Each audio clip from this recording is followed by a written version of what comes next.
So you have 36 years. Yeah. Tampa. I'm a native, third generation down in Sarasota. So Tampa's 40 minutes from me my whole life. It's a regular part of my life, so I love it. I love that you're local technology entrepreneur. So I've always got to ask, how did you fall in love with technology? What first caught your eye? Technology's always been in my blood. My dad worked for IBM, right? Career IBM executive. So if you're an IBM child, you basically were brought up in what we call blue diapers, right? I mean, big blue. Everything's big blue. And so at a very young age, I would eat, sleep, breathe, and understand technology back when mainframes were the thing, even before the PC. And so with my father's mentorship, I just always knew technology was going to be the biggest, most transformative thing the world would ever see. I mean, at one point, the wheel was technology. It was. Right? I mean, at one point, fire was technology, Yes. okay? But computer technology still has so much more to give and develop. So, I knew that would be a big deal, and that I've always been interested in it. And so, when I decided to leave, when I ended up graduating from the MBA program at USF, it was kind of a no-brainer for me to say I wanted to go into the technology field. But I didn't start my own business. I went and I worked as a technology consultant for Price Waterhouse. Wow. In 1982, when the PC came out. And that's what sort of changed everything for me, because PC came out. Now, here I was at Price Waterhouse, brand new, out of the MBA program. What was I making? $25,000 a year, okay? And they were charging me out at $125 an hour to do consulting on mainframes and mini computers. Well, the PC came out in 1982. My dad was branch manager for IBM in town. I got the first PC in town. We started playing with that, and it was just transformative. Yeah. We couldn't ever go back. So I ended up leaving Price Waterhouse. We started ConnectWise, and it's just been a 36-year journey from there. So did you start ConnectWise with your dad? No, I did not start ConnectWise with my dad. I started ConnectWise with my brother, David. Okay. Yeah. And so we started in a spare bedroom in my parents' second floor. Nice. We were embarrassed because it was clearly a residential address. Right.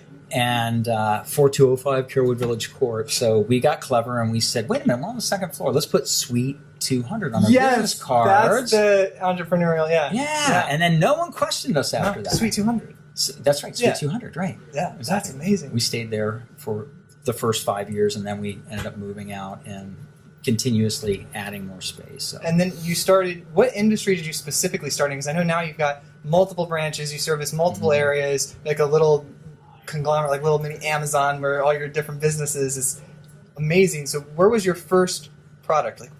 What was the first industry that you tapped? Yeah, well, our first product was really for ourselves. So, I mean, we started in the technology field as local service providers for PCs. We would make and sell PCs. We would tie them together in local area networks when networks were very first, on the scene. We would tie them to mainframes and mini computers, things that no one could do, but we were, early into the space.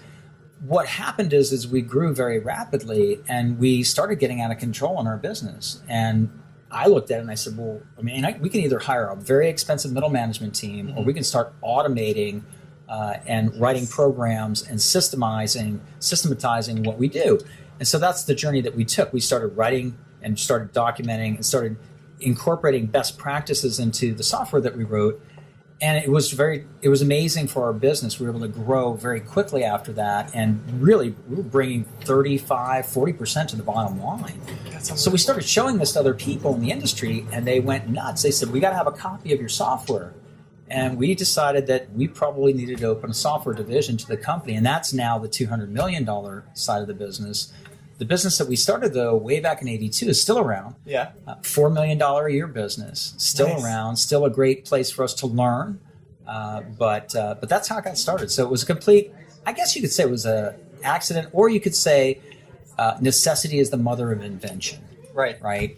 Well, that's the best way, because then you don't have to develop a market. The market's there. You're just filling a need that the people are already demanding. Exactly. Which is one of the things that a lot of the startups as a whole, I see that they're lacking. They have an idea for the product. They're like, really cool product, really cool idea. Let's go push it out and find a market for it. I'm of the mind, let's listen to the market and then provide the need that everyone's asking for. Yeah, absolutely. And that's what I was talking about too, is like, it's hard to, you get a great idea and you get very, energized by the idea. And very few people will then ever get criticism of that idea. That's their baby. You don't say it's ugly, right? But you want to show your baby to everyone. You want them to tell you everything that they really do believe about this idea so that you can prevent a lot of problems before they happen. And so widely seeking criticism is something that I think great entrepreneurs do. Yes. Elon Musk does that. So he's really big on seeking a lot of criticism. I'm a big fan of his. Yeah, so am I. We got a flamethrower coming.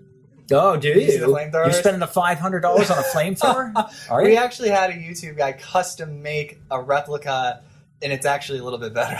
It shoots a little farther. It's a little bit more powerful. Yeah, we saw this guy online, and we're like, whoa! And he's called what is he called? Hacksmith. And he makes these devices, and he's like got the shield, the Captain America shield that he makes that magnetizes and demagnetizes. Yeah. And we're like, you got to make us Elon Musk flamethrower. So he did. Great people. That's great. So what are you most excited about right now with your company and your vision? Where you're going, because you're a visionary and you're not doing nothing right now. I know you got gears turning, things are happening. I want to know what's going on. Well, we just got back from India. We're making an acquisition in India. Nice.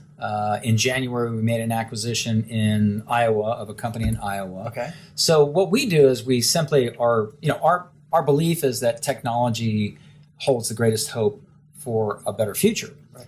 And so anything that we can do to empower technology teams to deliver their products and services quicker, more efficiently, and with greater results is what we'll do. And so that is very open to interpretation. We made an acquisition of a consulting organization in January. We're making an acquisition of a development team in India right now. So we're looking for any way to fulfill that vision. Right. And it's a big vision. And we'll never be able to fully accomplish it, right? So it's a big enough vision where we're always busy trying to take it to the next level. Nice. So these acquisitions, they're part of a larger master plan, like a focus, a specific goal or focus? Right. And do you share that publicly? Yeah, actually, we share our entire strategy publicly. You can go to connectwise.com/our-strategy, and you can read all about it. I love and it. Actually, at the speech today, I actually put our strategy right up on the screen as well. So that is awesome. So there's no reason to hide it. Like if you're a fan of Elon Musk, right, which I am as well, he published his master plan. I know. For Tesla. Yeah. Why not? Why not? Right? And his whole concept is if I can get to phase 1, if I can finish phase 1, then I can move on to phase 2. If I don't finish phase 1, I don't get to phase 2. But here's the 5 phases of what he expects to be able to do with Tesla. Right. And so, as a leader, it's very difficult to get people to follow you if they don't know where you're going. That is true. Right? They got to see the vision and understand it. Say, I want to do that. This is what we want to do. This is our purpose. We're driven to do it. Purpose and driven to do it and being excited and enthusiastic about it. Having that positive energy of creation that you're actually bringing something new into the world and it has value to the world.